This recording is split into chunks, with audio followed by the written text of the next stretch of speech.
Մադրիդը հյուրընկալել է եվրոպական և մահմեդական 20 երկրների արտգործնախարարների։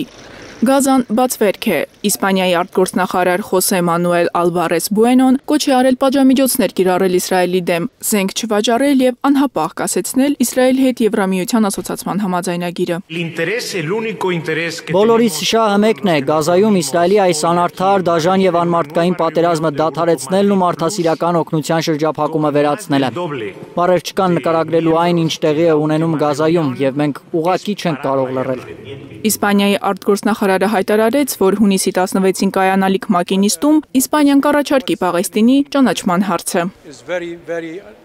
Հուսով ենք, որ Իսրայելի կառավարությունը կլսի մեր պահանջները, կդադարեցնի շրջափակումն ու ցեղասպանությունը, նա ով հարգում է միջազգային իրավունքը, չի կարող ընդունել Գազայում կատարվածը։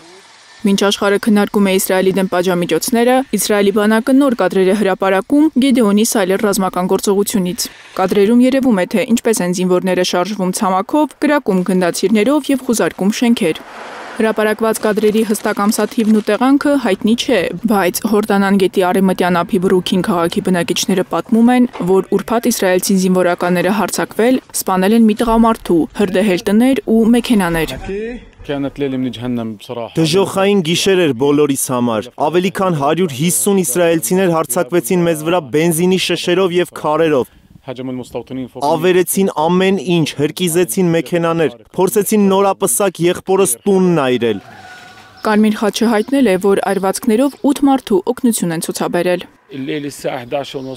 Նայեցի և տեսա, որ բոլորը սև հագուստներով և դիմակներով են։ Նրանք այրել են իմ, եղբորս, հարևաններիս մեքենաները։ Իսրայելական լրատվամիջոցները գրում են, որ Իսրայելը արդեն վերահսկում է Գազայի 77%-ը։ Ալ-Ջազիրայի տեղեկություններով Իսրայելը շրջափակել է Գազայի հյուսիսում գտնվող ինդոնեզիական և Ալ-Աուդայի հիվանդանոցները, զորքերը տեղակայված են 60-ից 100 մետր հեռավորությամբ։ Մարիամ Ամիրջանյան, Հարություն Մաթևոսյան, Հայլուրի համար։